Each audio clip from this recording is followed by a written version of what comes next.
Hello student, welcome to my Geetanjali YouTube channel. मैं मनोज कुमार वर्मा। आज आप सबों के बीच जो लेक्चर होगा वह काफ़ी ज़्यादा महत्वपूर्ण होगा। प्यारे बच्चों, यह क्वेश्चन कई बार बोर्ड के एग्जाम में भी पूछे जाते हैं। इस चीज़ को हम लोग को क्या करना है, देखना है। तो चलिए, आज का लेक्चर होगा जूल का नियम क्या है, इसे लिखिए।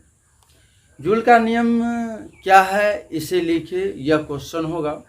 तो देखिए, जूल के नियम के बारे में क्या था। तो जूल एक वैज्ञानिक है। तो कहा कि सर्वप्रथम भौतिक वैज्ञानिक जूल ने, एक भौतिक वैज्ञानिक जूल ने कहा क्या, विद्युतीय ऊर्जा को उष्मीय ऊर्जा में परिवर्तन के लिए नियम दी, जिस नियम को जूल का प्रथम नियम, जूल का द्वितीय नियम एवं जूल का तृतीय नियम कहा जाता। अब देखिए, जो भौतिक वैज्ञानिक जूल जी थे वह क्या किए। तो भौतिक वैज्ञानिक जूल जो था वह क्या किया, तो विद्युतीय ऊर्जा को, जैसे मान लीजिए कि यह कोई वायर है, इस वायर से धारा प्रवाह हो रहा है।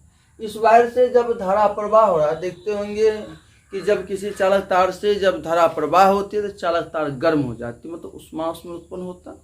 तो चालक तार गर्म जो होता है, जो गर्म हो जो रहा है, इसके क्या कारण थे। तो जूल साहब ने 3 नियम दिए, तीनों नियम को वह डिफेंड किए। तो जूल साहब का जो प्रथम नियम था वह धारा का नियम था, या विद्युत धारा का नियम कहिए। जूल का द्वितीय नियम जो था प्रतिरोध का नियम था। जूल के तृतीय नियम जो था वह, प्यारे बच्चों, समय का नियम था।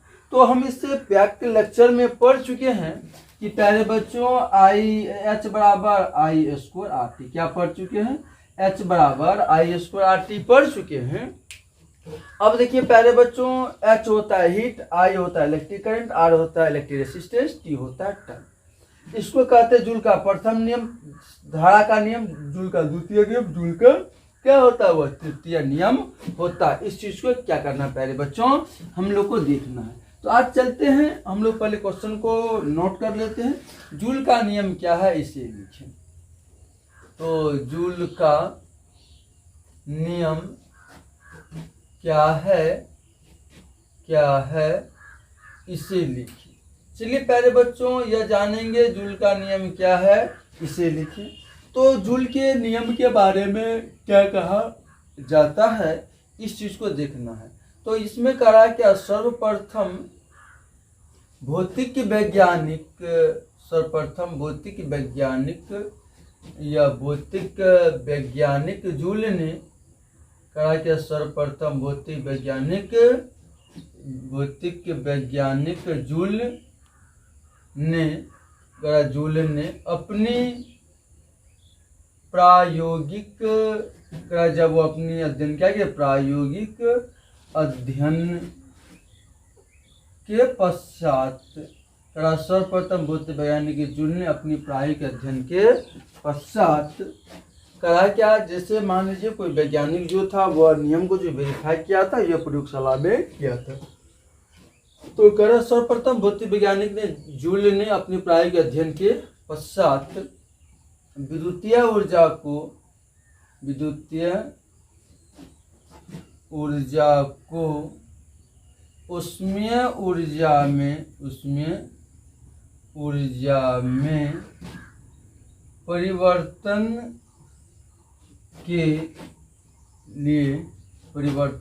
के लिए निम्नलिखित नियम दिए। तो कहा कि सर्वप्रथम भौतिक वैज्ञानिक जूल ने यह कहा क्या, विद्युतीय ऊर्जा को उष्मीय ऊर्जा में परिवर्तन के लिए निम्नलिखित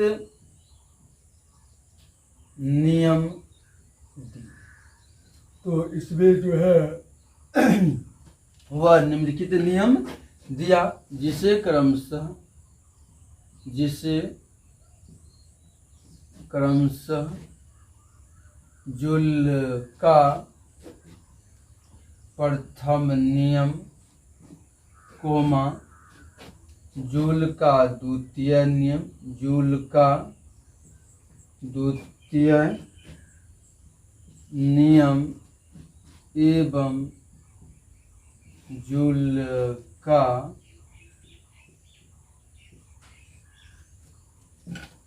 तृतीय नियम कहा जाता है।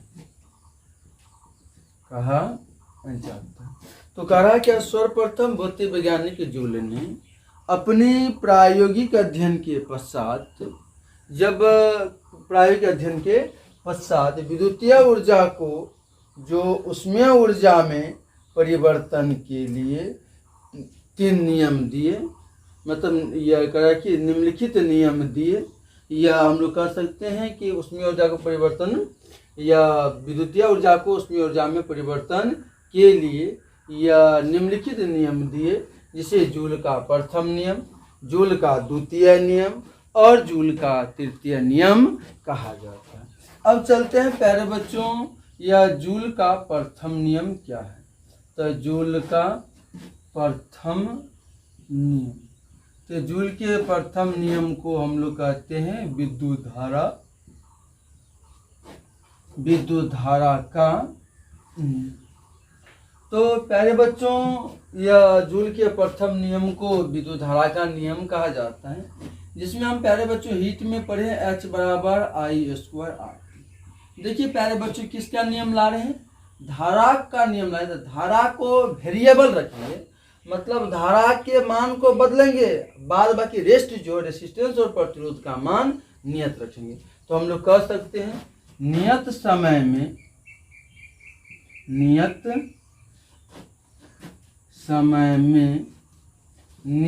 प्रतिरोध से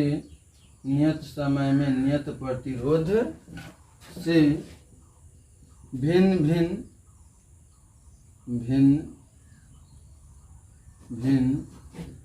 विद्युत धारा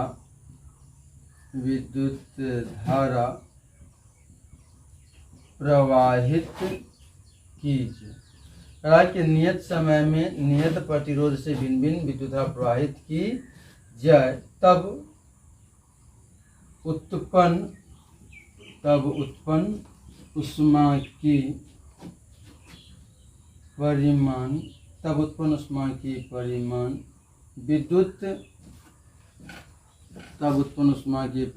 विद्युत धारा के वर्ग के समानुपाती होती है।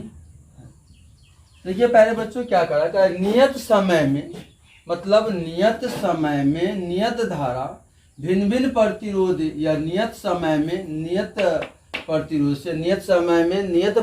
से भिन्न भिन्न धारा प्रवाहित की जाए, तब उत्पन्न ऊष्मा की परिमाण धारा के क्या होते हैं, वर्ग के समानुपाती होती है। हम लोग कह सकते हैं कि नियत समय में नियत या प्रतिरोध से भिन्न भिन्न धारा प्रवाहित की जाए, तब उत्पन्न ऊष्मा की परिमाण क्या होगा, जो चालक तार में जो उत्पन्न ऊष्मा जो होगा वो क्या होगा, धारा के वर्ग के समानुपाती होता। कब होता है, व्हेन, मतलब जब क्या होगा, R एंड या T क्या होगा, कांस्टेंट होगा। जब क्या हो जाए, R और T कांस्टेंट हो, तब क्या उत्पन्न ऊष्मा की परिमाण क्या होगा, धारा के वर्ग के क्या होता है, समानुपाती होता है। अब चलेंगे हम लोग जूल का द्वितीय नियम। पहले बच्चों को नियम, तो जूल का द्वितीय नियम। अब जूल का द्वितीय नियम, और इसको हम लोग कहते हैं प्रतिरोध का नियम। कौन नियम, तो प्रतिरोध का नियम।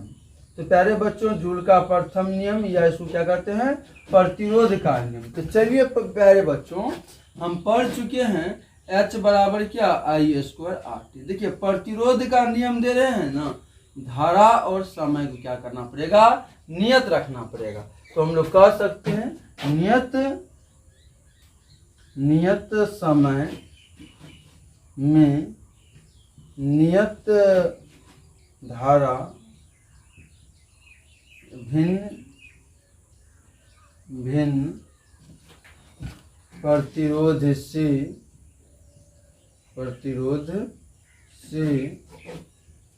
प्रवाहित की जाए, तब उत्पन्न ऊष्मा की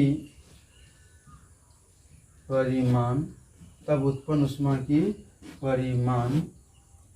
प्रतिरोध के समानुपाती होती है। क्या देखिए क्या दिया हुआ, कह रहा है क्या, नियत समय में नियत धारा भिन्न भिन्न प्रतिरोध से प्रवाहित की जाए तब उत्पन्न ऊष्मा के परिमाण क्या होगा, प्रतिरोध के समानुपाती होते हैं। चलिए डाटी चल के लिखते हैं, उस उत्पन्न ऊष्मा के परिमाण क्या होगा, H, या क्या होगा, प्रतिरोध R के समानुपाती होगा। कब होगा, मतलब व्हेन, जब, या क्या हो जाए तो I एंड, या क्या हो जाएगा तो T कांस्टेंट हो।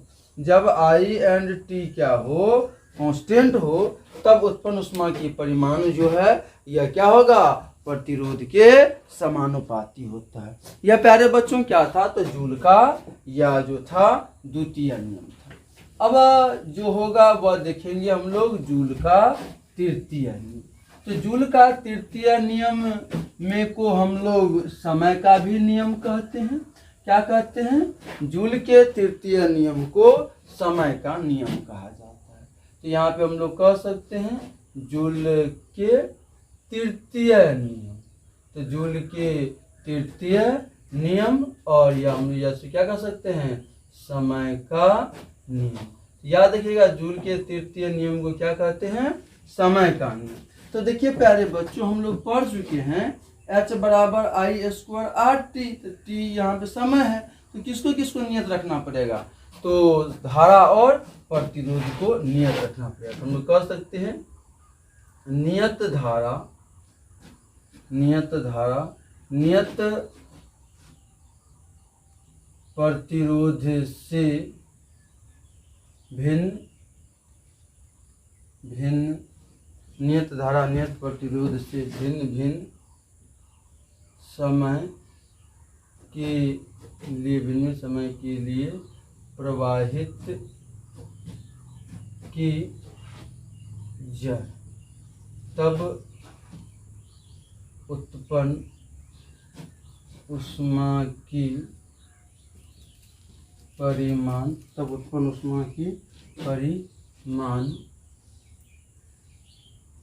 समय के समानुपाती होती।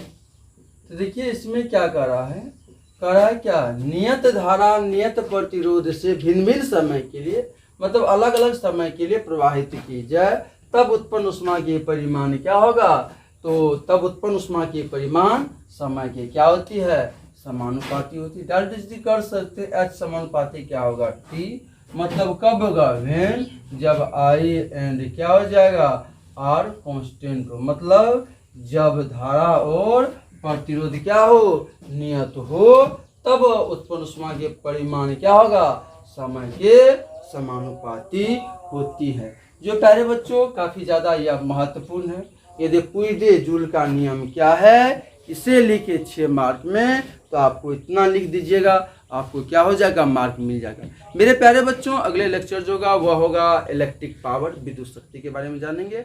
इस लेक्चर में हम लोग इतने तक